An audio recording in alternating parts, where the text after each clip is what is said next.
nos mécanismes. Je suis Leonardo et je suis un militant des droits des enfants et c'est un plaisir pour moi d'être le modérateur de ce webinaire. Avant de débuter et pour nous assurer que tout le monde comprend ce que je dis, je voudrais vous dire que nous avons les services d'interprétation simultanée en français, en espagnol et en arabe disponibles. Vous pouvez voir les instructions pour arriver au service d'interprétation à travers la boîte de dialogue.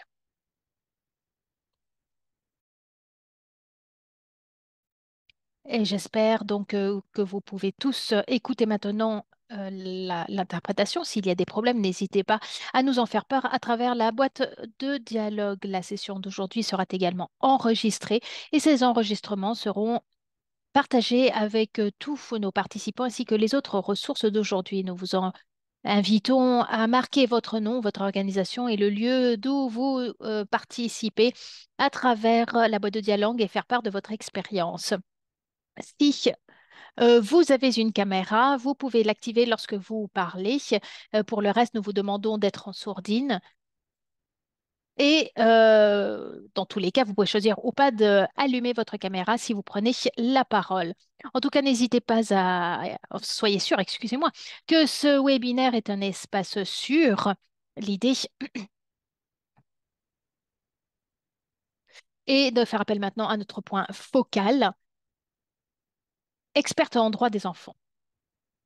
Leire, bonjour à tous. Je voudrais ici vous faire part de certaines mesures importantes car l'idée est que cet espace soit inclusif et sûr et sans type de discrimination ou de harcèlement. Nous respectons les idées, les opinions et les expériences de tous et prendre en compte la participation des enfants de façon sérieuse. L'idée est d'échanger les informations de contact avec les enfants participants et ne pas prendre de photos au cours de cet événement en ligne. Pour toute inquiétude en matière de sécurité, n'hésitez pas à me contacter. Notre politique de protection des enfants applique pour cet événement. Et en tant que mesure, nous avons, mesure de protection, nous avons donc décidé de ne pas habiliter la partie de messages. Nous pouvons donc reprendre, bonjour à tous, ce webinaire sur l'action climatique. Le renforcement des voix des enfants dans l'action climatique est organisé par Save the Children, Childwise Connect, World Vision, Plan International et bien d'autres, et Save the Children et d'autres organisations ainsi que des programmes de la société civile, ainsi que les différentes coalitions, entre autres la coalition du Cambodge. Et toutes les organisations d'enfants et dirigées par les enfants seront présents. Nous voudrions également remercier le soutien du gouvernement de la Suède et merci à toutes les organisations et les groupes qui travaillent pour le droit des enfants. Et bien évidemment au service d'interprétation pour nous aider. L'environnement et la crise climatique est également une crise pour les enfants. L'urgence et la diversité bafouent les droits des enfants, entre autres les droits à l'environnement et défient les recommandations des Nations Unies, ainsi que plusieurs autres engagements. Les enfants ont le droit d'être pris en compte dans les processus décisionnaires qui touchent à leur vie et leur communauté. Et ils ont véritablement montré leur capacité à pouvoir contribuer à des solutions qui les touchent.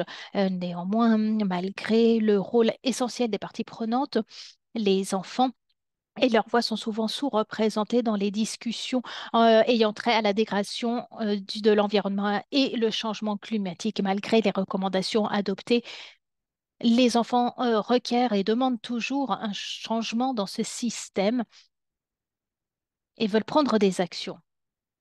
De surcroît, même si les droits des enfants ont été récemment intégrés dans les droits environnement et dans les processus de suivi des Nations Unies, ceci n'est pas quelque chose de systématique. Cette session nous permettra donc d'écouter les voix des différents garçons, filles, puis des organisations de la société civile présente et voir quels sont les programmes qui ont été mis en œuvre. L'objectif est d'encourager les discussions et les expériences, les bonnes pratiques et comment pouvoir participer davantage sur les mécanismes des Nations Unies en la matière. Nous allons également parler d'une étude de cas et d'un rapport alternatif par rapport au RCSC.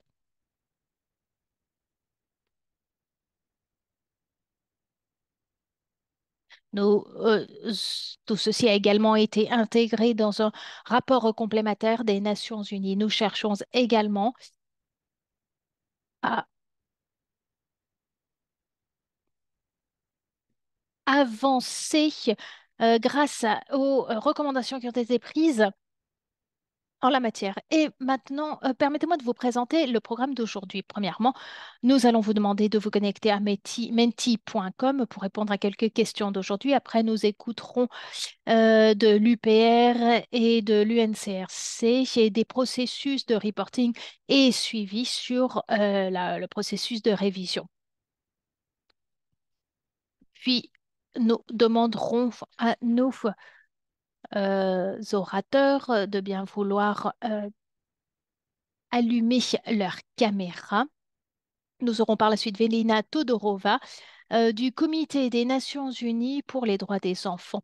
Puis nous écouterons par la suite un message du rapporteur spécial des Nations Unies sur les droits de l'homme et le changement climatique, Elisa Morguera, parce que ceci est également très important.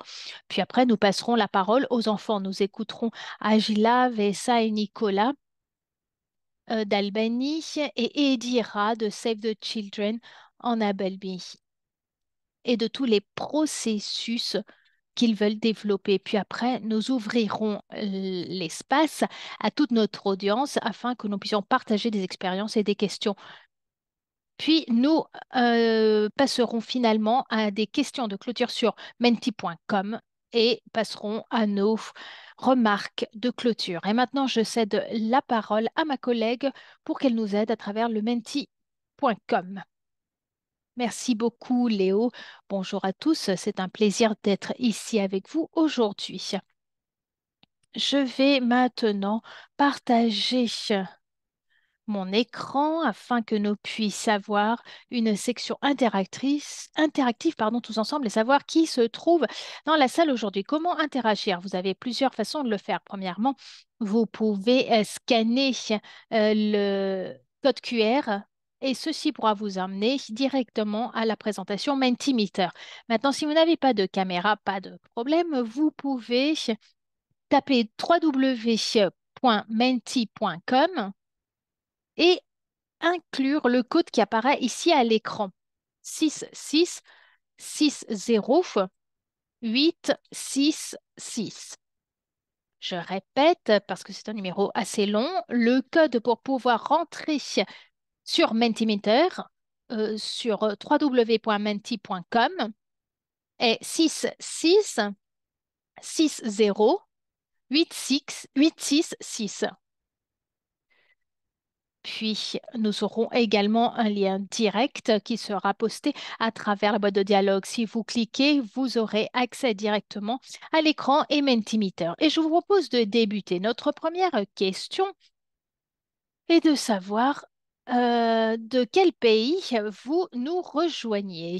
Il y a plusieurs enfants, plusieurs adultes qui sont connectés ce matin et qui viennent de différents pays et nous voudrions savoir plus ou moins d'où vous vous connectez. Je vois ici les réponses qui apparaissent. Nous avons beaucoup de l'Albanie, du Cambodge, de la Suède, de la Palestine, de la France. Il y a une variété. Super, merci de vous être connectés de différents pays. Je voudrais également vous inviter, enfin, ceux qui n'ont pas pu se connecter à Mentimeter de nous écrire à travers la boîte de dialogue et vous pouvez également écrire vos réponses à travers la boîte de dialogue. Je vois que nous avons ici des personnes de la Palestine, du Royaume-Uni, de l'Uruguay, de la Zambie. C'est incroyable de voir que vous êtes tous connectés de tant de pays. Et maintenant, passons à notre question suivante. La question suivante est celle-ci. Comment vous sentez-vous aujourd'hui? Donc, c'est un peu pour savoir si vous vous sentez bien. Comment vous vous sentez aujourd'hui? Oui, un peu endormi, ok, on peut comprendre. Pour certains d'entre vous, il est tôt ce matin. Je vous rappelle le code pour ceux qui veulent interagir sur le Mentimeter et qui n'ont pas eu le temps de scanner le code QR. Vous pouvez directement aller sur la page internet www.menti.com et taper le code 660-866. Entre-temps, je vois que les réponses arrivent. Beaucoup sont enthousiastes d'être ici. Nous sommes heureuses d'écouter des enfants. Certains sont un peu endormis, mais curieux. C'est très bien. Nous avons des personnes des pays francophones qui participent et qui sont heureux de suivre les débats aujourd'hui. Je vois qu'il y a beaucoup d'enthousiasme. Ceci est très intéressant et c'est un bon point de départ de cette session. Passons maintenant à la question suivante. On voudrait écouter davantage de vous. Avez-vous déjà utilisé un mécanisme de protection des droits de l'homme? Par exemple, le comité pour les droits des enfants, révision périodique ou d'autres mécanismes régionaux. Donc, ici, nous parlons de tout type de mécanisme qui est trait à la protection des droits de l'homme, comme je l'ai dit. Si vous le voulez, vous pouvez interagir directement sur la plateforme Mentimeter. Sinon, vous pouvez aussi écrire vos réponses à travers la boîte de dialogue. Nous les lirons également. Ou alors, je vois que la majorité d'entre vous a déjà participé d'une façon ou d'une autre à un mécanisme de protection des droits de l'homme. Ceci est un bon point, car l'idée est d'écouter de votre expérience et qu'il y ait une remontée d'informations. J'ai une autre question et je voudrais savoir si vous avez été impliqué dans un quelconque militantisme environnemental. Une fois de plus, vous pouvez utiliser le Mentimeter ou la boîte de dialogue pour répondre. Je vois que nous avons également une majorité de participants qui ont déjà participé à ac- à un militantisme environnemental. Nous aimerons par la suite écouter un peu de vos expériences sur ce sujet. C'est un plaisir de voir que beaucoup d'entre vous ont déjà participé dans ce type d'activité. Merci, merci, ce sont des activités très engageantes. Merci Nicoletta pour cette session. C'est toujours incroyable de voir les résultats et les réponses de chacun de nos participants.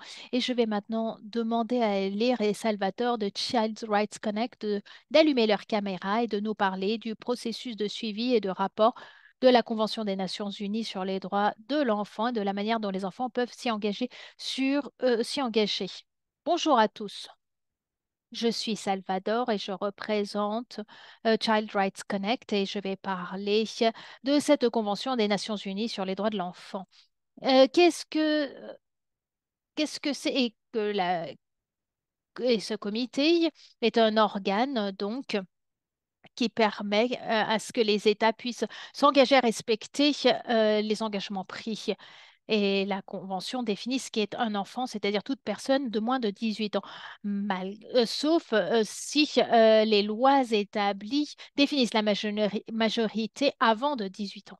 Puis mettent en œuvre également plusieurs protocoles. Le comité définit un cycle de reporting avec des informations qui sont ensuite envoyées au comité sur les droits des enfants dans les différents pays. Cette information est inclue dans un rapport d'État.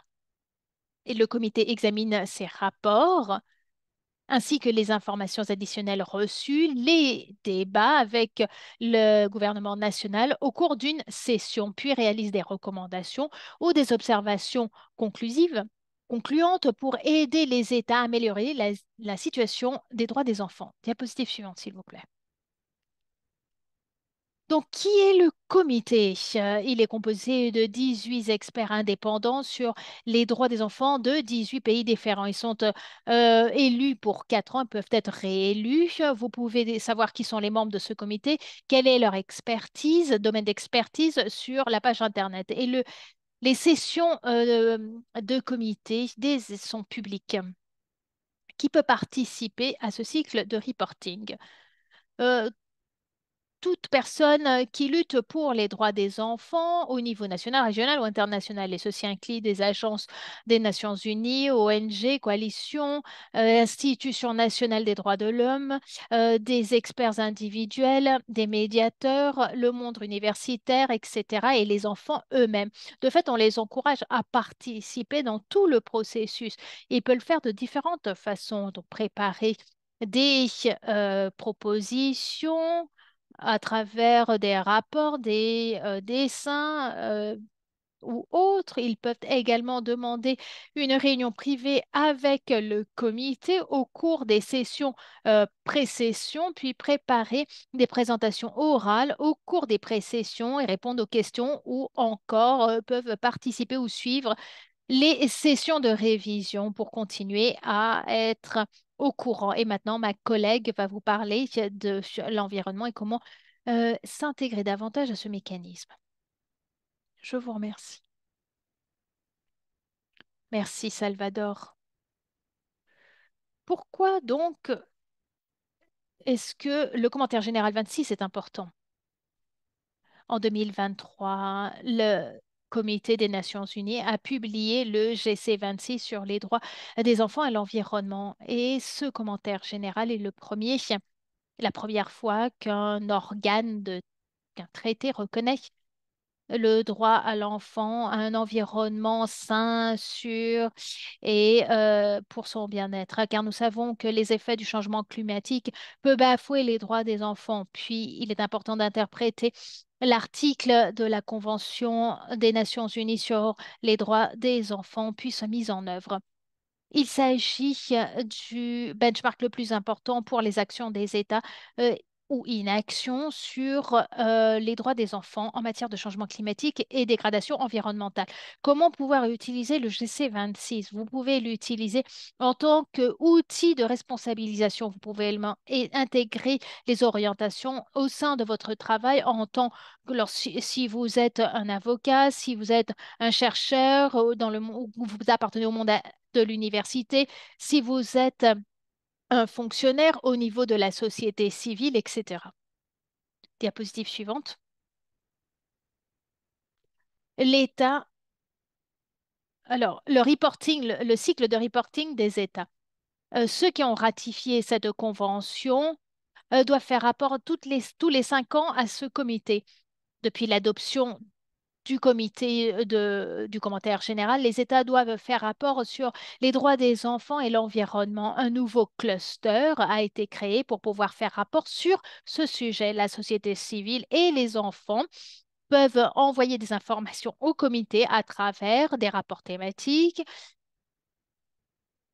ou à travers des rapports plus globaux sur différents aspects de la Convention avec une section sur les droits des enfants et l'environnement. Et finalement, nous avons une publication qui permet d'aider à faire un rapport. Il s'agit d'un manuel et celui-ci a été posté à travers la boîte de dialogue.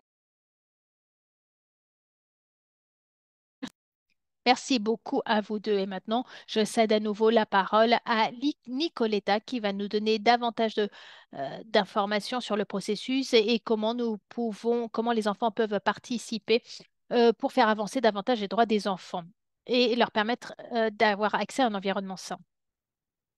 Alors, le UPR est une révision périodique universelle. Il s'agit d'un outil pour améliorer les droits de l'homme et inclut les droits des enfants et l'action climatique.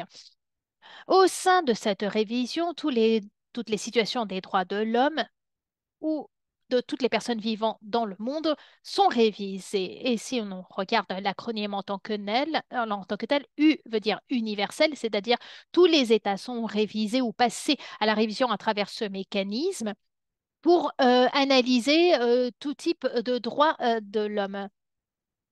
Périodique, P de périodique, et U et R de révision, périodique parce que chaque 4 ans a lieu cette révision. Au cours de la prochaine diapositive, nous verrons qui participe, qui est impliqué dans cette révision. Les acteurs principaux sont bien évidemment les États. L'État est responsable des situations des droits de l'homme et l'État qui est examiné est appelé State Under Review ou État étant révisé. Puis les autres États euh, réalisent des recommandations et s'appellent donc les États, les Recommending States ou États faisant des recommandations. Puis la société civile peut également participer à tout ce processus. Diapositive suivante. Les organisations de la société civile notamment les ONG qui peuvent aider les citoyens au niveau national ou communautaire, permettent de parler des problèmes qui les touchent au sein de la société civile. Au-delà des ONG, nous avons également des institutions nationales pour les droits de l'homme qui ont la responsabilité de protéger, promouvoir les droits de l'homme au sein de leur pays, puis entre les différents types d'organisations de la société civile, nous avons également des groupes d'enfants et organisations qui font également partie de la société civile, comme je viens de le dire. Diapositive suivante. Nous allons voir maintenant comment fonctionne tout ce processus de révision. Chaque 4 ans et demi, les États abordent l'état ou la situation des droits de l'homme au sein de leur pays. Au cours de cette révision à Genève, un groupe d'États examine l'État sous révision et fournit des informations. La société civile peut également partager des informations. Puis les États, le reste des États présentent des recommandations pour pouvoir améliorer l'état des droits de l'homme. Les recommandations sont des idées de la part des États qui suggèrent la façon de pouvoir améliorer les droits de l'homme dans l'État qui est objet de cette révision. Donc, le processus. Le processus se définit en 3 étapes. Premièrement, avant la révision, nous obtenons les informations pour pouvoir nous préparer et voir la façon dont l'État a mis en œuvre les engagements et obligations en matière de droits de l'homme. Deuxième point ou deuxième étape, c'est la révision en tant que telle. Les informations reçues sont donc examinées par les autres États qui fournissent des recommandations.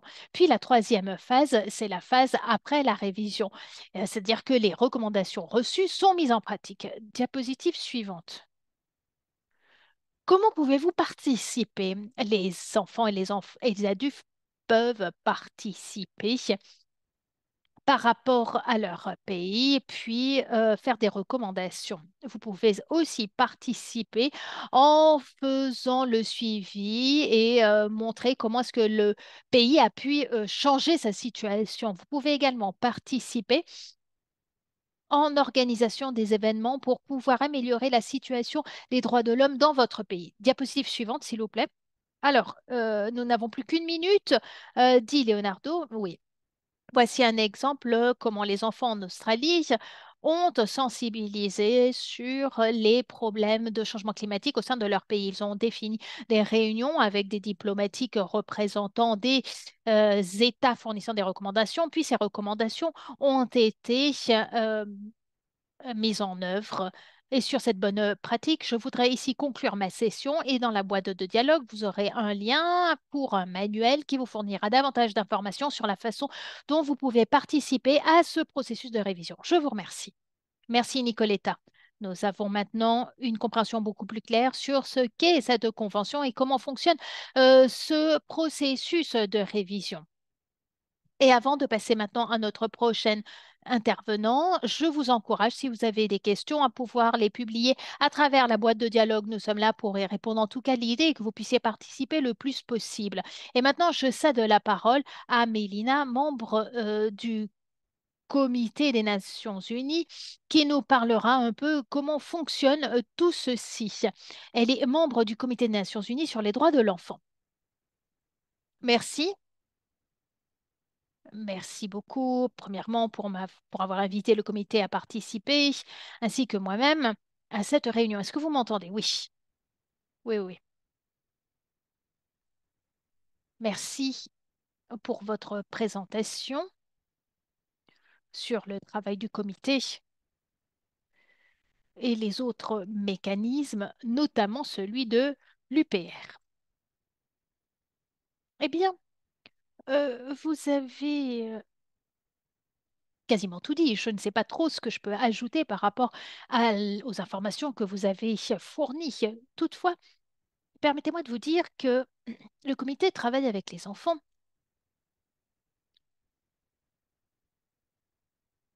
et travaille dans ces crises globales et environnementales. Et ceci est une promesse importante qui a émané du comité. Et par rapport au commentaire général 26, celui-ci était une réponse à cette énorme vague, si je puis dire, de militantisme des enfants dans le monde entier. Vous savez que plus de 70 000 enfants ont participé à cet avant-projet de recommandation. Et maintenant que ce commentaire est prêt et a été envoyé aux parties prenantes, je crois que tous ces enfants, vous, les participants ici présents, les organisations des enfants ou organisations qui travaillent pour les enfants, sont des alliés internationaux qui permettront de faire pression sur les États pour pouvoir mettre en œuvre cette convention. Et vous et les réseaux des enfants et les recommandations qui ont été formulées ont été prises en compte dans ce CG26. Et maintenant, pourquoi est-ce que la participation des enfants est importante? De fait, elle est vitale. Et ceci pour plusieurs raisons. Je n'ai pas le temps de m'attarder sur chacune des raisons, mais vous le savez tous, vous les connaissez toutes. Je dirais toutefois que c'est évident que les choses ne seront pas faciles pour nous et les militants pour les droits des enfants et pour les personnes du troisième âge et pour vous-même, enfants, de pouvoir atteindre les objectifs euh, pour sauver la planète et pour pouvoir sauver l'environnement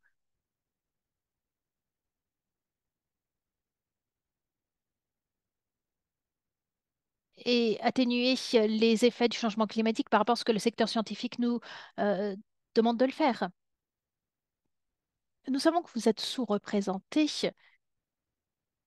vous êtes peu impliqués, peu écoutés, et c'est pourquoi nous devons utiliser tous les moyens à notre portée pour assurer que les États puissent prendre en compte les enfants parce que vous êtes les plus touchés par les effets du changement climatique et la dégradation environnementale. Vous allez vivre plus longtemps dans ces conditions et par conséquent, nous devons être actifs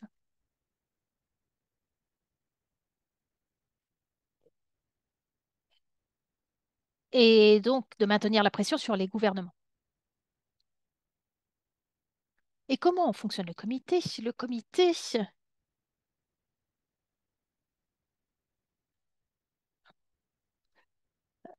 salue la participation des enfants et tous les processus de suivi de la Convention. La participation des groupes d'enfants et salue également des enfants en tant que tels ou des organisations qui travaillent pour les enfants dans ce processus de suivi des États en question. Par exemple, nous écoutons des enfants en tant que tels à travers des appels vidéo ou autres. En Albanie, par exemple, nous avons reçu un rapport très intéressant de la part des enfants avec des messages très clairs sur les problèmes environnementaux en Albanie. Et nous avons utilisé ce rapport, celui-ci a aidé le comité. Nous avons utilisé les informations fournies par les enfants et nous l'utilisons de plusieurs façons. Premièrement, en fonction de la procédure, le comité pose certaines questions au gouvernement, ceux qui sont, ceux qui doivent se présenter face au comité pour une révision. Il s'agit d'une liste, enfin tout dépend des États,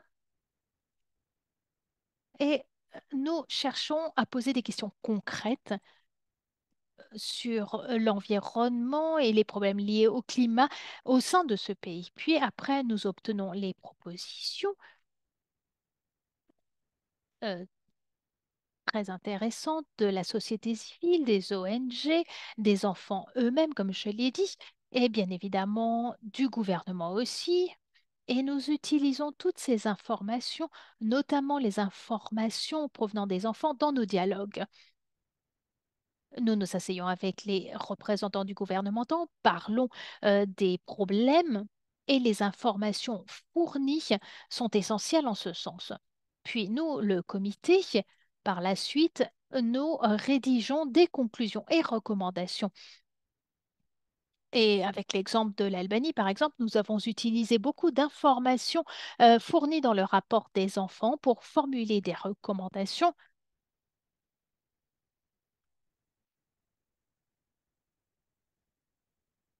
et ceci grâce aux informations des enfants. Le nouveau cluster est un espace spécifique dédié au sein des dialogues avec les gouvernements pour un échange et pour obtenir des recommandations qui puissent guider les gouvernements au cours du prochain cycle pour pouvoir aborder, leur permettant ainsi d'aborder les problèmes. Alors, je vous demande de conclure rapidement. Oui, peut-être un dernier commentaire. Les enfants pourraient utiliser d'autres mécanismes pour pouvoir participer euh, et s'engager davantage auprès de gouvernements et réclamer plus de responsabilisation de la part des gouvernements. Il s'agit des protocoles. Seuls 53 pays ont ratifié ce protocole, mais avec une jurisprudence importante. Il s'agit là d'une autre option possible que vous pouvez utiliser après avoir épuisé toutes les ressources nationales pour exiger plus de responsabilisation de la part des pays. Et merci beaucoup de la tenue de cet excellent webinaire. Je vous cède à nouveau la parole. Merci, Madame Vélina. Les Nations Unies et également des mandats spéciaux au sein des Nations Unies, excusez-moi, il existe également des mandats spéciaux qui concernent les droits de l'enfant dans le contexte du changement climatique et de la dégradation de l'environnement. L'un d'entre eux est le rapporteur spécial sur les droits de l'homme et le changement climatique, Madame Elisa Morgera. Vous avez la parole. Bonjour, je suis Elisa Morgera et je suis le rapporteur spécial des Nations Unies sur les droits de l'homme. Je suis italienne et vis en Écosse. Depuis mai, je fournis des conseils indépendants et même indépendamment des Nations Unies, même si je suis soutenue par le Bureau des Nations Unies et clarifie ce que les États et les autorités publiques doivent faire pour protéger les droits de l'homme, notamment les droits des enfants, dans le contexte du changement climatique. Mon travail est de clarifier également ce que les entreprises privées doivent faire pour nous assurer qu'elles jouent leur rôle dans le respect de nos droits de l'homme dans ce contexte de changement climatique. Mon poste également est d'écouter les différentes voix, notamment les voix des enfants, d'apprendre des recherches et voir les preuves fournies par les différents États ainsi que par les organisations de la société civile, les chercheurs et autres sont en train de fournir pour comprendre comment les droits de l'homme sont affectés de façon négative par le changement climatique. Mais parfois, les droits de l'homme sont touchés par des solutions en faveur du changement climatique.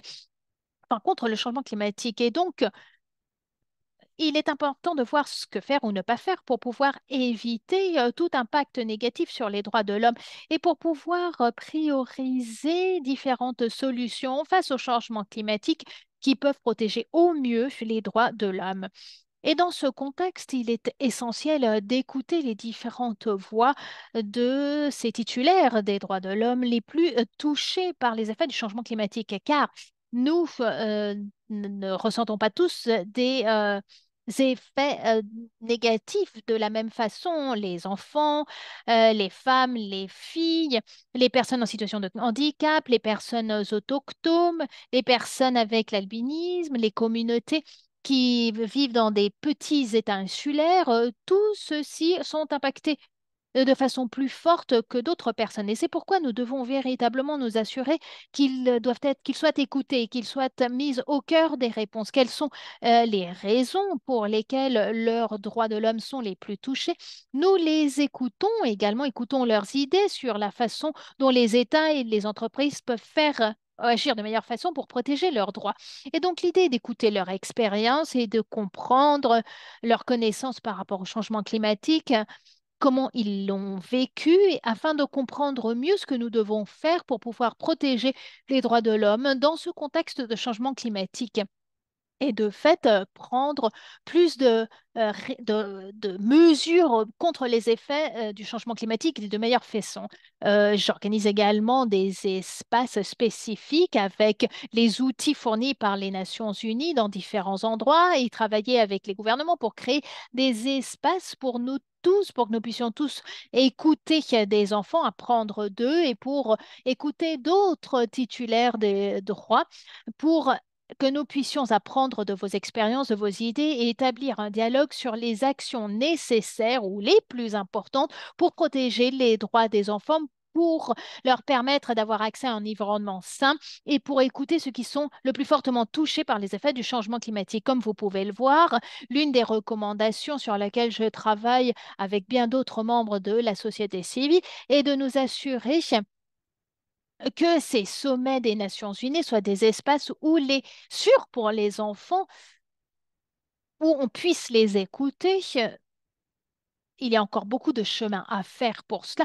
En tout cas, il est essentiel d'avoir à l'esprit que les COP ne sont pas les seuls endroits où nous devons écouter et apprendre des enfants et prendre de meilleures solutions sur le changement climatique. Il y a bien d'autres processus internationaux, par exemple la protection des océans, de la nature, la pollution plastique.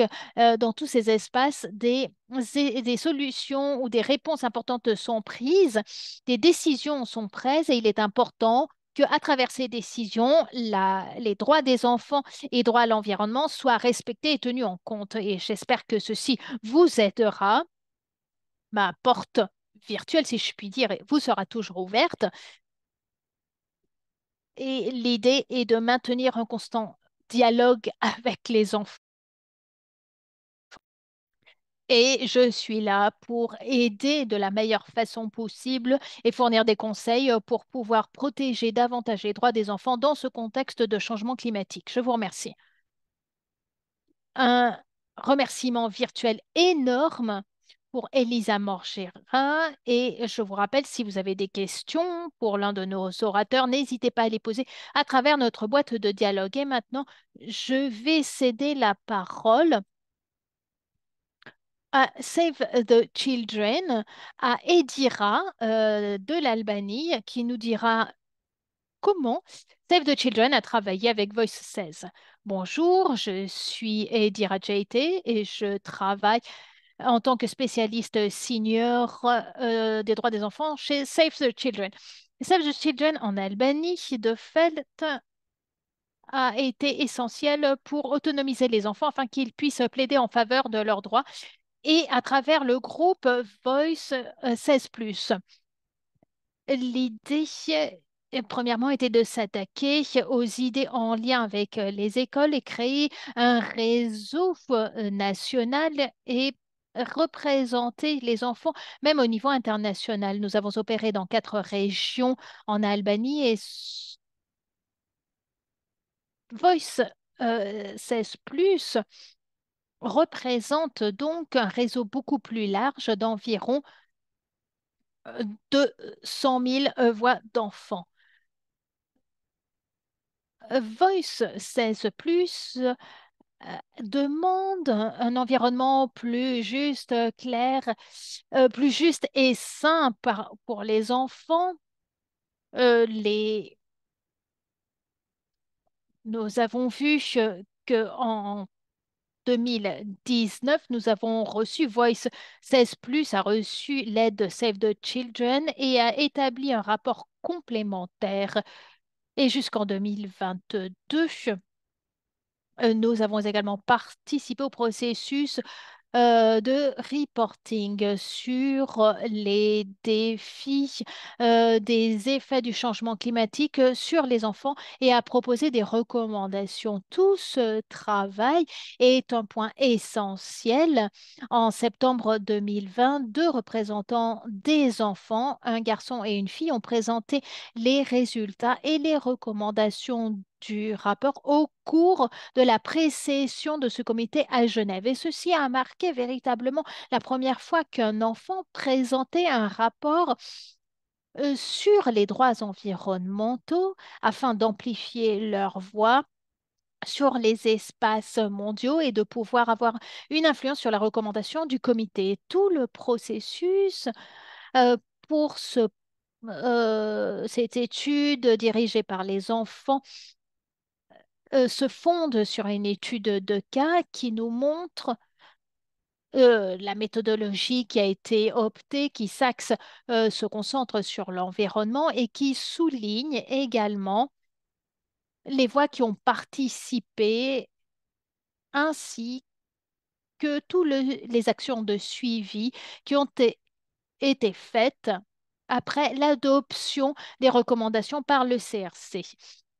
Ceci est une ressource pour beaucoup d'acteurs, pour tous ceux qui travaillent avec les organisations de la société civile à tous les niveaux, national, régional, international, etc. Tous ceux qui soutiennent ou cherchent œuvrent en faveur des enfants et contribuent au rapport des enfants sur le changement climatique ou tous ceux qui sont intéressés sur ce sujet et qui ont des opportunités de participation dans tout type de rapport, entre autres rapports des Nations Unies, et qui prennent en compte les enfants et le changement climatique. L'étude de cas a exploré euh, la mise en œuvre du commentaire général 26 et les processus de reporting et a fourni des informations sur la façon dont donc Voice 16+ a permis d'élaborer un rapport en 2024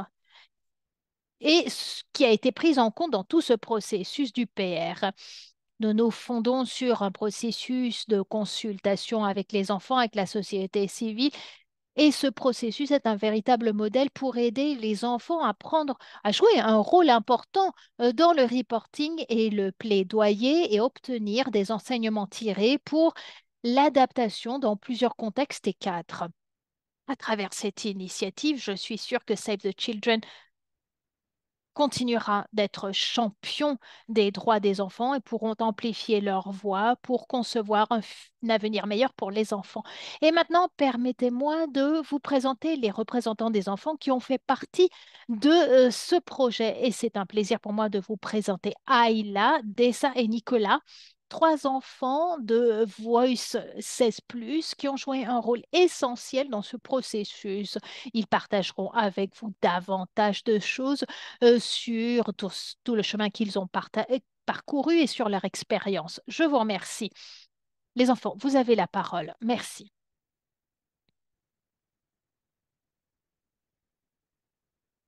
Bonjour à tous. Merci de votre travail. Je suis Saïla. Je fais partie du groupe Voice 16+. C'est un plaisir de partager avec vous mon expérience sur ce processus de révision et sur le rapport. Nous, nous sommes concentrés sur la sensibilisation des enfants sur les problèmes environnementaux et climatiques et permettent ainsi de prendre des décisions. Ce projet s'est concentré sur une recherche et étude qui a été menée pour pouvoir informer les différentes autorités. Les résultats nous ont permis de fournir des recommandations au cours de la session de préparation. Nous avons connu ce cycle de propositions. Des avec les enfants ont eu lieu à travers des groupes de discussion et des ateliers afin que tout le monde puisse participer, que nos voix soient écoutées. On nous a communiqué les premiers résultats du rapport. Puis les enfants, divisés en 7 groupes de discussion, ont débattu des points essentiels. Chaque groupe a analysé les problèmes et défini ce qui était les plus critiques. Par la suite, nous avons analysé en détail chacun des points identifiés, des défis, ainsi que des solutions les plus importantes. Nous avons fourni un rapport au nom des enfants en septembre 2022. Deux représentants du groupe ont présenté le rapport avec les premiers résultats et les recommandations au comité à Genève. Après cette session, les deux enfants qui représentaient l'Albanie ont été invités à partager leur expérience. Ah, Les observations concluantes ont inclus des recommandations qui avaient déjà été identifiés dans le rapport des enfants. Ceci est un objectif très important atteint et permet de sensibiliser les enfants sur ces deux sujets et permettent au gouvernement de l'Albanie de prendre en compte celle-ci.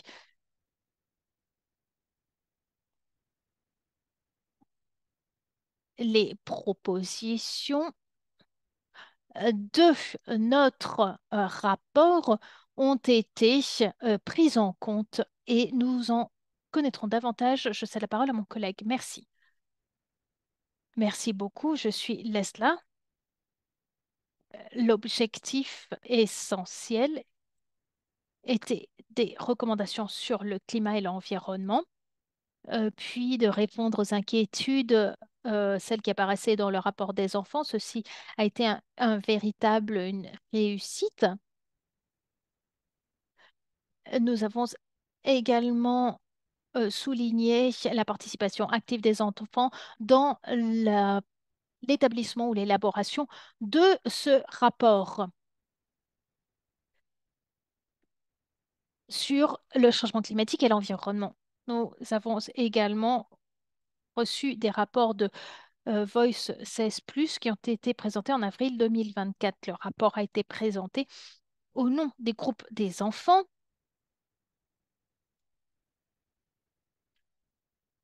Bonjour à tous, je suis Nicolas, j'ai 16 ans et je fais partie de la gouvernance du groupe des enfants et représentants des enfants. Ce groupe a été créé grâce à Save the Children Albanie. Ensemble, nous promouvons les droits des enfants pour un environnement sain et pérenne. Des consultations ont eu lieu avec trois groupes et des alliés, réseaux et membres. Nous avons également participé à la consultation de la Commission albanienne des droits de l'homme. Ce rapport aborde des points clés en lien avec les droits de l'enfant dans ce contexte de changement climatique et catastrophes naturelles. Nous avons eu des discussions entre différents groupes d'enfants. Donc, nous sommes inquiets sur les effets, l'environnement et les droits qui en découlent. Ces groupes ont identifié cinq sujets critiques. Il est important de savoir que nous avons tous participé aux sessions antérieures de l'UPR en août 2024 où nous avons créé un impact important. Nous pouvons mettre en exergue tout le travail de plaidoyer et comment ceci s'est vu dans les rapports de l'UPR. Et bon, au cours de cette semaine à Genève, nous avons participé à des réunions bilatérales avec plusieurs participants et nous avons présenté les sujets les plus importants. Premièrement, l'atténuation des risques. Et pour ce qui est des déchets en Albanie, et sur les déchets en Albanie, nous avons euh, peu de services de collecte des déchets en Albanie. Et ceci n'est qu'un point, mais qui prend en compte également, ou qui inclut également les droits de l'enfant pour notre droit à une pleine santé. Et nous avons émis deux recommandations des systèmes de collecte d'impôts pour pouvoir réduire ce risque. Deuxième point, la création d'installations pour améliorer les structures au sein des écoles. En Albanie, nous avons des écoles détériorées et donc nous avons en 2023 des nouvelles installations qui ont été construites et nous avons pu aider plus de 26 000 étudiants, professeurs et membres de la communauté. L'objectif est d'améliorer la capacité financière du gouvernement afin de pouvoir promouvoir l'éducation sous l'article 28-29. L'idée était d'augmenter les fonds pour investir dans les infrastructures scolaires. Il y a d'autres sujets également que Nicolas présentera. Oui, il y a le dioxyde de carbone et les émissions de CO2 en Albanie qui étaient très importantes en Albanie. On parlait de 4 833 de 33 tonnes, ce qui représente une réduction de 22% par rapport à l'année dernière. Puis il y a eu un manque de suivi et il n'y en a que 7 qui ne fonctionnent pas toute l'année.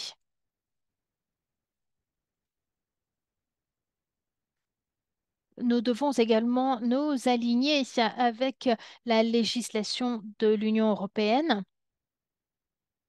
sur les sujets de pollution. Et l'un des grands défis a été la corruption. Et ce rapport a à voir avec la qualité de l'air également. Nous avons inclus des exigences de toutes les municipalités d'Alménie, puis planification pour la gestion de la qualité de l'air. Ceci a été présenté aux gouvernements locaux avec le soutien de Save the Children. Nous avons intégré des enfants de 9 à 11 ans et de 14 ans également. Nous sommes préparés. Ceci est une étape importante franchie afin d'inclure le changement climatique en tant que sujet dans le plan d'études, car l'Albanie est l'un des pays les plus touchés par cela. Et bien évidemment, nous avons besoin davantage d'éducation climatique car l'Albanie est exposée aux effets du changement climatique comme à travers l'augmentation du niveau de la mer. Et ceci a touché la société, les infrastructures publiques ainsi que les activités publiques. Et certaines recommandations consistent à investir dans des centres de protection de l'environnement et des processus d'apprentissage et de maintenir une coopération avec les écoles, secteur privé et parents de famille pour promouvoir des activités et une éducation environnementale. afin de sensibiliser davantage. Nous devons sensibiliser davantage les citoyens. Il faut savoir qu'ils ne sont pas simplement touchés par le changement climatique, mais il faut aussi savoir comment aider à réduire l'impact sur la santé dans notre pays. Bien évidemment, des progrès ont été réalisés en la matière, par exemple à travers le manifesto des jeunes qui parle des effets de la pollution. Et il est et donc qui nous a permis d'écouter les réflexions des enfants. Il y a beaucoup de recommandations qui ont été faites pour créer une feuille de route pour la société civile, car ceci dépend du soutien des bailleurs de fonds. Nous avons cherché de nous aligner au niveau national et international sur l'économie, l'éducation et d'autres programmes de développement. Nous avons inclus différents acteurs afin de nous assurer que nous bénéficions d'un soutien, puis que que nous puissions également nous développer au niveau d'éducation développée. À Genève, nous nous sommes réunis avec plusieurs représentants de l'Australie, de la Belgique et de la Commission. Les réunions ont été- nous ont permis de nous impliquer activement, même si les représentants n'avaient pas d'expérience dans le fait de parler avec des enfants. Nous nous sommes sentis inclus dans ce processus. La semaine a été conclue avec la présentation du rapport au cours de la discussion de l'Albanie. Nous avons également participé à d'autres réunions avec les représentants de la Suisse et nous avons parlé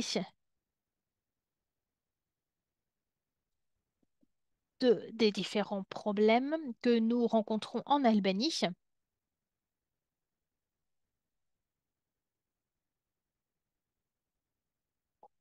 et nous avons fait des recommandations lors de la session de l'UPR. Nous avons également participé aux réunions organisées par le groupe des enfants de Genève. Merci. Merci beaucoup. Vous pouvez maintenant.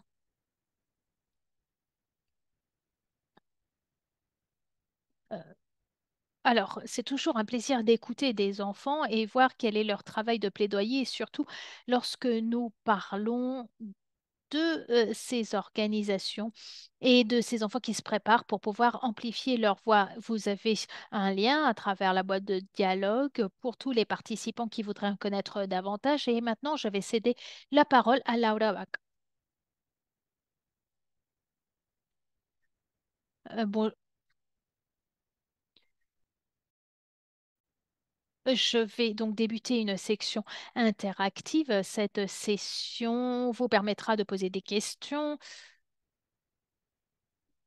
et de partager des expériences brièvement avec tout le monde. Vous avez écouté beaucoup de collègues et les enfants de l'Albanie, les collègues de l'Albanie également. Donc, les enfants et adultes ici présents, n'hésitez pas à lever la main si vous voulez dire quelque chose ou poser une question.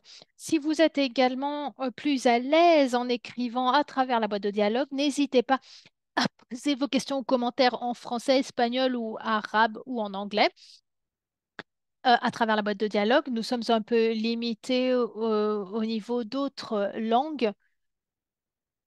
Euh, et maintenant, l'idée est, je vais faire une liste des personnes qui lèvent la main. Lorsque je vous cède la parole, je vous demande de vous présenter tout d'abord, nous dire qui vous êtes, de quel pays vous venez, de quelle organisation. Je vous demande d'être concis, car l'idée est de pouvoir donner la parole au plus de personnes que possible.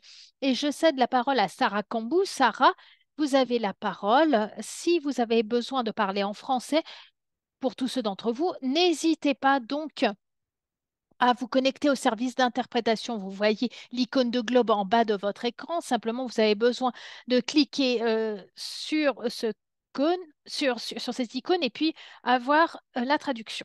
Si vous pouvez mettre votre caméra et mettre le micro. Merci, Sarah.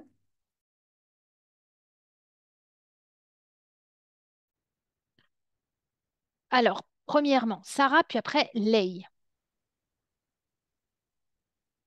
Bonjour, bonjour. Nous sommes les enfants de la coalition. Nous sommes les enfants de la coalition des organisations d'enfants de San Pedro. Nous avons fait une enquête sur les dommages environnementaux dans la ville de San Pedro. Nous avons pu toucher 520 enfants et 175 adultes.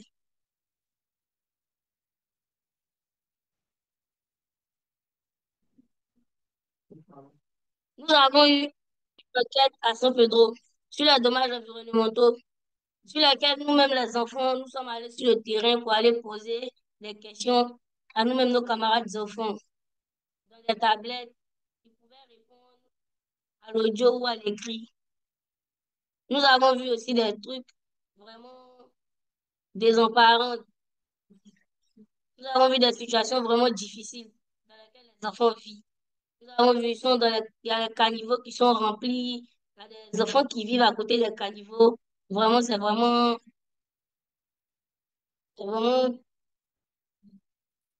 c'est vraiment alarmant.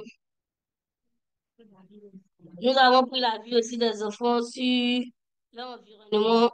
Il y a beaucoup aussi qui disent qu'il y a la pollution de l'air, il y a plusieurs pollutions qui les fatiguent, mais ils n'ont pas de voie de recours.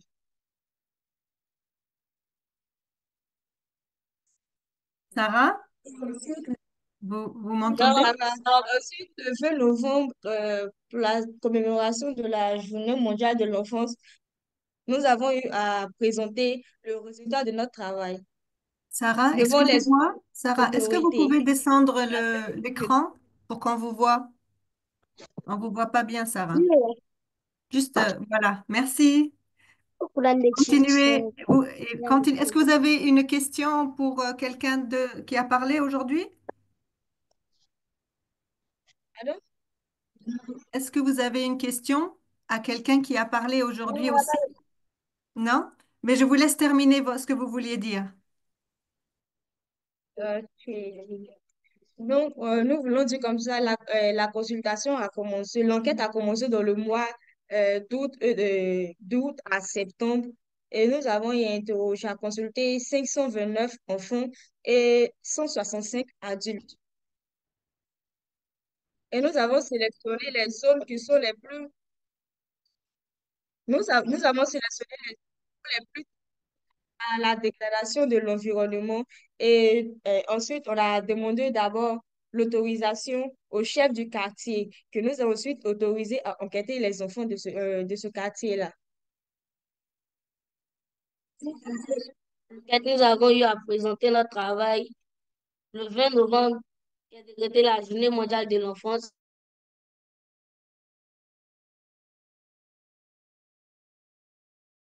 Merci, Sarah. Et je ne sais pas comment tu t'appelles, qui parle avec. La connexion n'est pas très bonne, mais je vais me permettre de juste dire merci beaucoup pour d'avoir partagé ce que vous avez fait avec l'étude sur l'environnement et les droits de l'enfant à San Pedro. Vous avez dit que vous avez vraiment découvert beaucoup de choses, beaucoup de saletés, de choses qui touchent à l'environnement et qui affectent les droits de l'enfant. Et je vous remercie beaucoup d'avoir partagé avec nous. Si vous voulez et vous sentez que vous n'avez pas tout dit, écrivez dans le chat pour continuer. Comme ça, on a ça dans les rapports de cette réunion.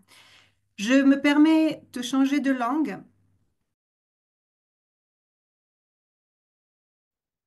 Et je vais céder la parole à Lei de CRC Cambodge. Est-ce que vous pouvez être concis de façon à que nous puissions par la suite fournir la parole à d'autres participants? Merci. Lei, on vous voit pas très bien à travers la caméra. Merci beaucoup. Très bonne journée ou après-midi. C'est un plaisir d'être là en tant que représentant de CRC Cambodge. Et je voudrais également vous dire que les politiques en matière de jeunes au Cambodge Euh, et à ce niveau, je voudrais dire que les droits environnementaux des enfants ont été priorisés grâce à cela. Nous nous sommes assurés que ceci soit prioritaire dans l'agenda. Grâce aux ressources au Cambodge, nous n'avons pu présenter un rapport des enfants, mais en tout cas, nous avons pu réaliser une consultation avec les enfants et la coalition a pu prioriser euh, plusieurs choses, entre autres le travail des enfants. Nous avons pu mener à bien ces recommandations pour voir comment renforcer les choses. Nous avons également des équipes de réponse des enfants pour faire face aux sujets critiques au Cambodge. Nous avons utilisé le CG26 et d'autres outils, ainsi que les différentes recommandations universelles, afin de pouvoir renforcer le travail de plaidoyer. Nous avons également mobilisé les différents groupes par rapport aux droits environnementaux. Puis nous avons développé notre travail en nous fondant sur les recommandations. Nous avons plusieurs outils que nous avons inclus dans notre campagne en collaboration avec les pairs, car le Cambodge soutient et renforce les droits des enfants. Nous pouvons travailler de concert pour travailler ensemble et croître. Merci beaucoup.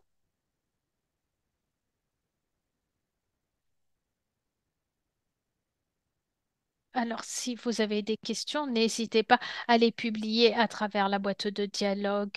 Ousmane, vous avez la parole. N'oubliez pas d'allumer votre caméra. Merci et de parler. Merci, bonjour.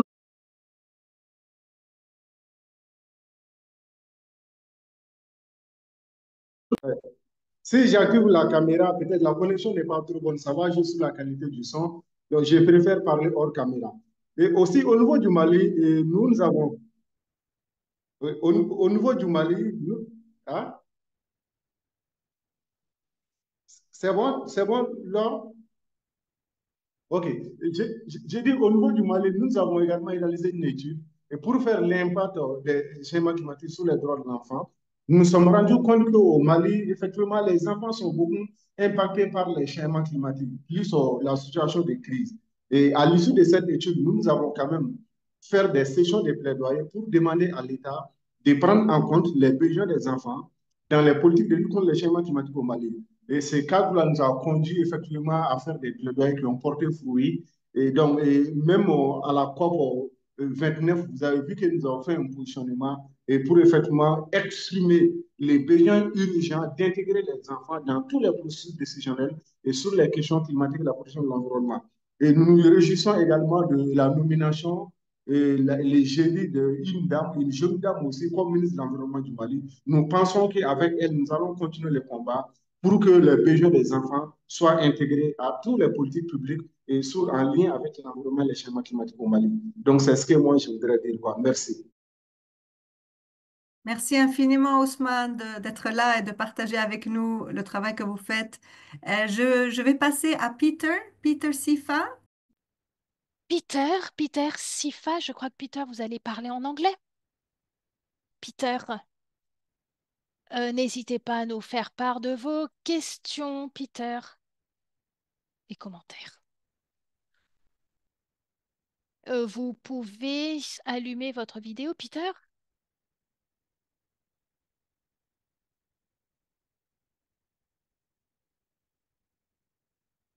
Peter, votre micro n'est pas activé.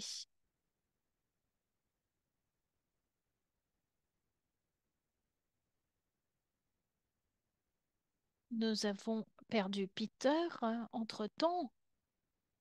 Est-ce qu'il y a quelqu'un d'autre qui voudrait lever la main et nous faire part de son expérience, Aurélie?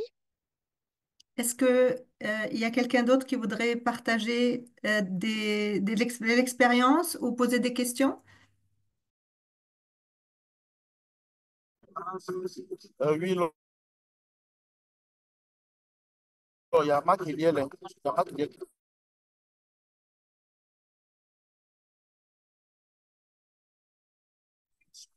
C'est Ange. Je disais qu'il y a Marc Eliel qui est connecté. Il y a aussi Kwaku Augustin qui souhaiterait prendre la parole.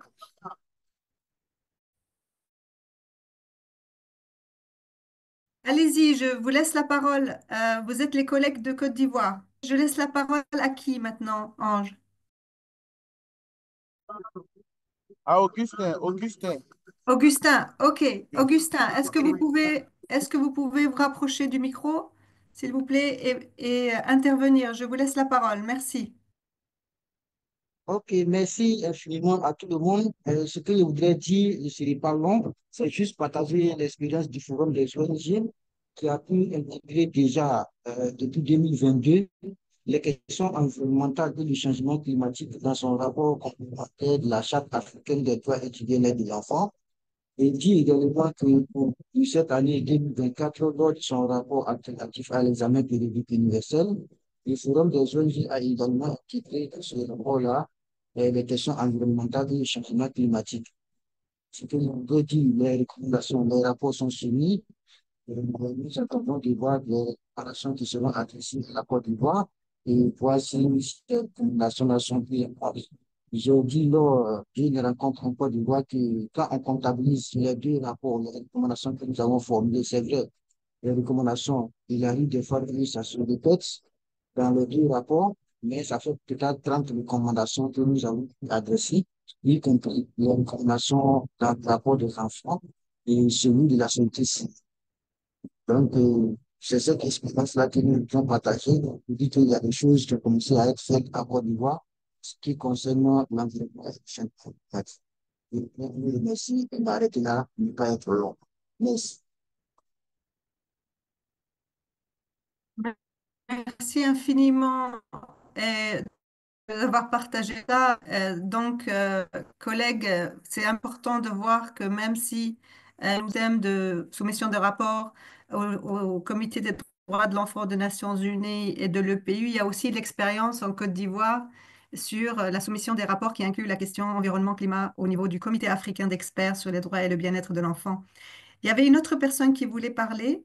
Est-ce que vous pouvez, de Côte d'Ivoire, est-ce que je vous laisse la parole? Je ne sais pas si c'était Oui, Marc il y a Marc Eliel. Eliel. Oui, Marc Oui, Eliel. Marc Eliel. Je vous laisse la parole et après je donne la parole à la prochaine personne. C'est, j'avais vu une autre personne. Bon, on verra tout à l'heure. Merci. Je ne la vois plus. Allez-y, Marc Eliel. Allô.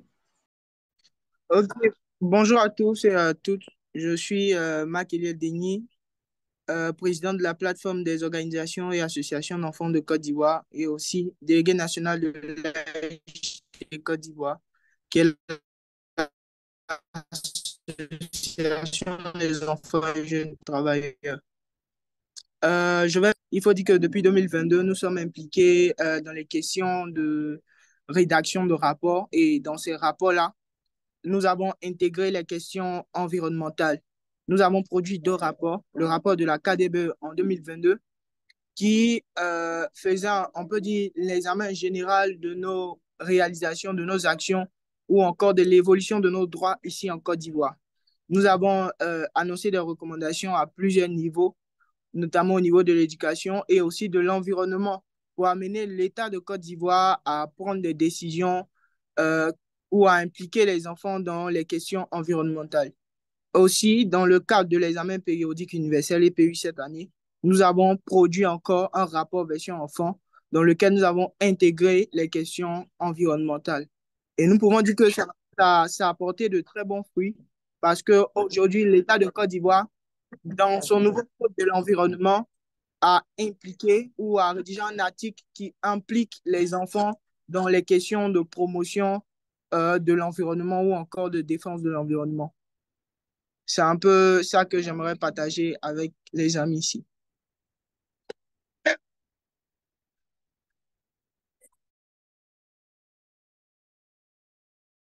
Merci beaucoup. Est-ce que pour le reste des personnes qui ne parlent pas, vous pouvez vous mettre en sourdine? Merci beaucoup, Marc Eliel, pour le partage de l'Association des enfants et jeunes travailleurs de Côte d'Ivoire. Euh, j'ai vu aussi une photo tout à l'heure de vous avec les enfants de l'Albanie. Donc, je pense que vous vous êtes rencontrés à Genève.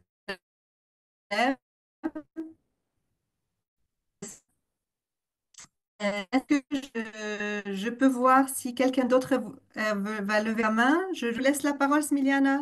Smiliana, vous pouvez vous présenter?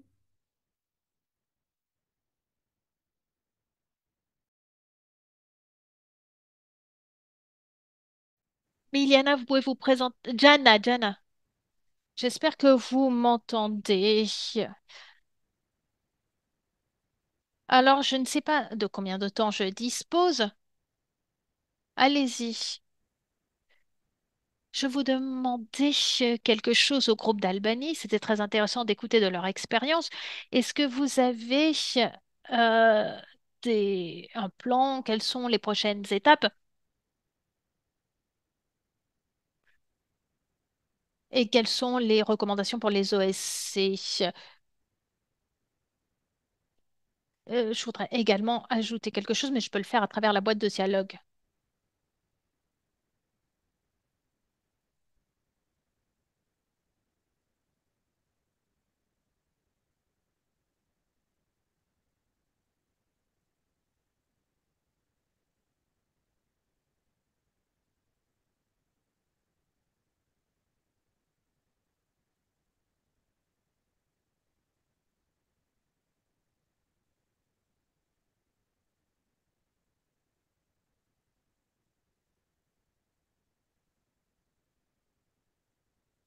Ilai, Jana?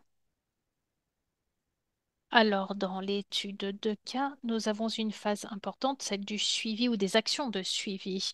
Les enfants qui qui ont été impliqués dans les rapports et qui ont participé à ces pré-sessions, ils doivent faire un suivi des prochaines étapes. Et la première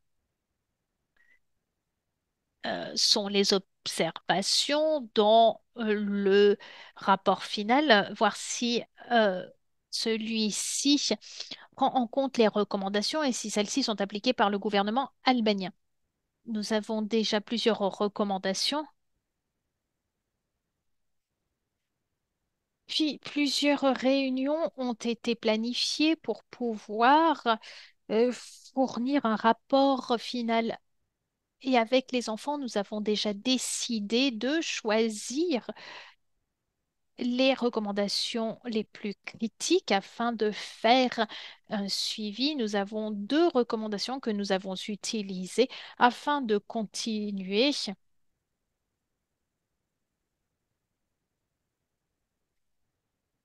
et mettre en œuvre les recommandations et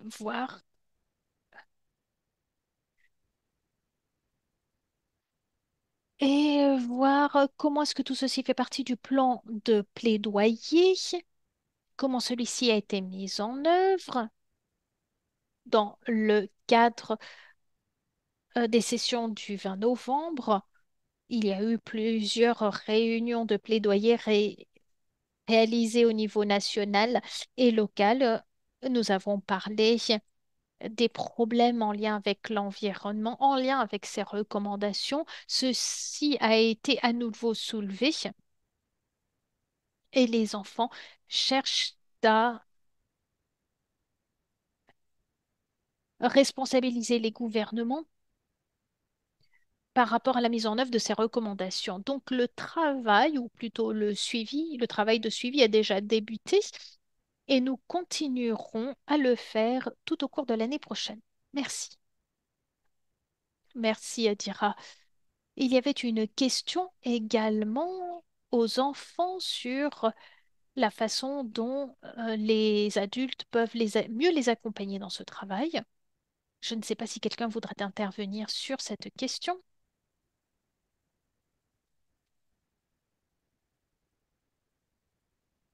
Alors, ceci était une question pour les enfants. Allez-y, vous avez la parole. Je crois qu'un point important est de simplifier le langage parfois, car parfois on utilise des termes ou des acronymes qui ne sont pas familiers pour les enfants, qui peuvent être donc difficiles pour comprendre ce qui se dit. Oui, merci beaucoup, Vessa. Je sais qu'il y a plusieurs personnes à travers la boîte de dialogue qui ne voient pas l'option de lever la main. En tout cas, ne vous découragez pas. Si vous pouvez écrire à travers la boîte de dialogue vos questions, nous y répondrons.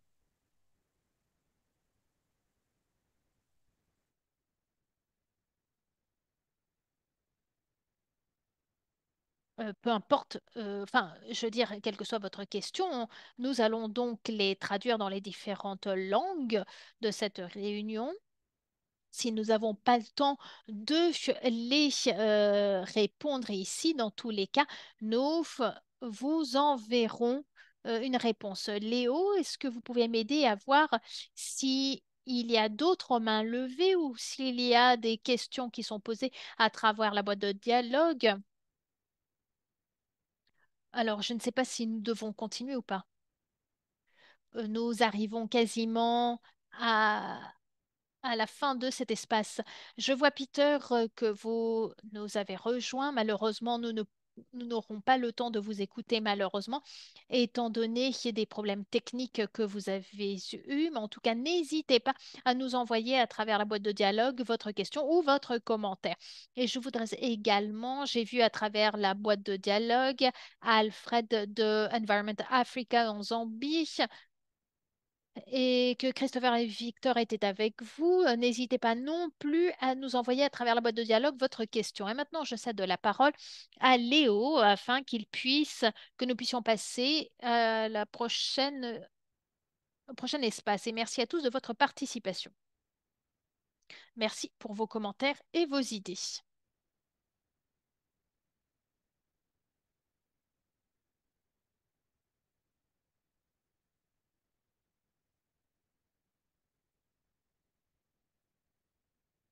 Parfait. Par rapport à ce qu'a dit Laure, cette session a été très intéressante et maintenant nous allons passer la parole à Niaté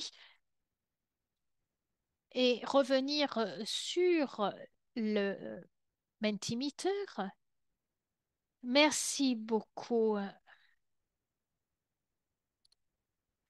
Je vais partager avec vous mon écran. C'est simplement pour obtenir une remontée d'informations de cette session qui a été très intéressante. Je l'espère pour chacun d'entre vous. Nous utiliserons Mentimeter une fois de plus afin que vous puissiez répondre. Vous pouvez ici cliquer sur le lien qui vous a été envoyé à travers la boîte de dialogue ou encore prendre une photo de ce code QR. Et si tout ceci ne marche pas, vous pouvez toutefois aller sur Google et taper www.mensi.com et écrire le code qui apparaît sur l'écran, c'est-à-dire 44937519. Je répète, 44937519. Puis, comme un peu plus tôt, vous pouvez toujours écrire vos réponses sur la boîte de dialogue si vous n'avez pas réussi à vous connecter à Mentimeter. Première question, qu'avez-vous appris aujourd'hui? Vous pouvez en une ou deux phrases le dire. L'idée de savoir ce que vous avez retenu de ces discussions très fructueuses. Et d'avance, je voudrais remercier Ayla, Nicolas et Vessa pour leur incroyable intervention et chacun d'entre vous pour nous avoir fait part de vos différentes expériences. Et maintenant, je vais vous donner quelques secondes afin que vous puissiez écrire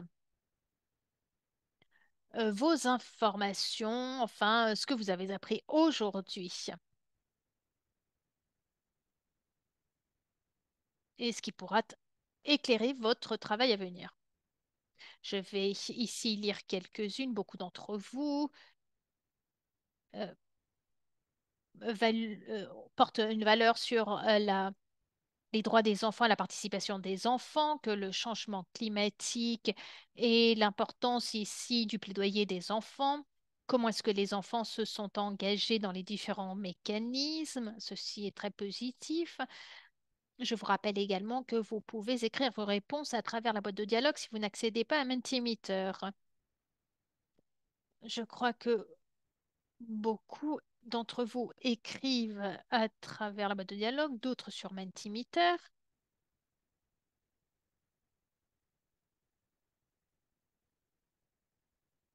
Et oui, les enfants sont actifs, sont très engagés dans la participation du processus de reporting de CRC et de l'UPR et dans la conduite d'études.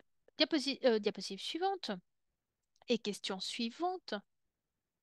Votre question de connaissance et en matière de société civile et de reporting de la part des enfants sur les droits des enfants à un environnement sain.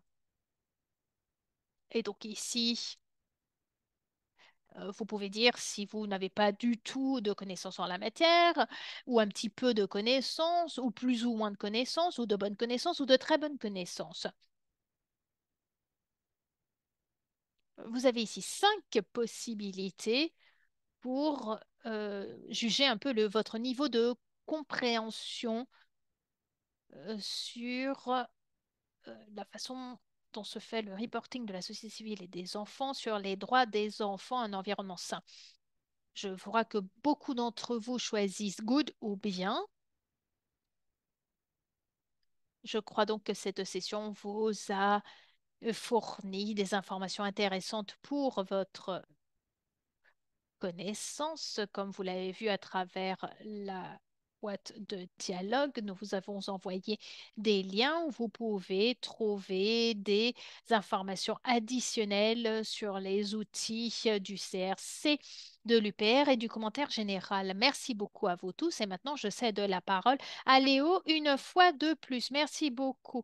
Merci à tous de vos contributions à cette très riche discussion et nous partagerons les enregistrements et tout le matériel de cette session, y compris les diapositives, les expériences et les questions et réponses partagées dans la boîte de dialogue après le webinaire. Je tiens à remercier tout particulièrement tous les intervenants d'aujourd'hui, notamment Ajla, Nicolas et Vessa, et aussi toute l'équipe du PR Info, de CR Connect, de Siri How Child's Right et Save the Children, y compris pardon, les bénévoles et stagiaires qui ont contribué à la préparation de ce webinaire en coulisses. Merci donc à Agnati, Praise, Lot, Maya, Laure, Nicoletta, Leila, Salvador, Edira, Iva, Does, Jaffior et autres collègues de Save the Children Albanie. Veuillez consulter l'étude de cas de l'Albanie sur la présentation de rapports par les enfants à l'UNCRC sur la responsabilité d'entreprise et d'environnement et les autres ressources sur les droits de l'enfant et l'environnement que vous trouverez sur la page How to See Air. Veuillez également prendre en connaissance des prochaines étapes entre les pairs consultations et webinaires de lancement de la série. Voici les dates qui vous intéressent. Le 28 novembre, échange entre pairs et lancement de comment réduire la discrimination et l'exclusion sociale en utilisant la responsabilité sociale centrée sur l'enfant. 3 et 5 décembre, consultation en anglais et en français sur le projet de manuel d'introduction à l'observation générale ou commentaire général. 26 de la Conférence des Nations Unies, puis 12 décembre, lancement et échange entre pairs sur l'établissement de rapports sur les droits de l'enfant et l'environnement à l'aide d'un processus de suivi et d'établissement de rapports de la Charte africaine. N'hésitez pas non plus à nous contacter pour contribuer à la série. Comment faire pour les droits de l'enfant? Elle nous permettra à tous de documenter notre travail dans le domaine des droits de l'enfant, d'échanger et d'apprendre les uns des autres. Merci beaucoup à tous de votre participation à cette session. Je vous remercie. Merci à Léo d'avoir modéré la session. Merci à tous.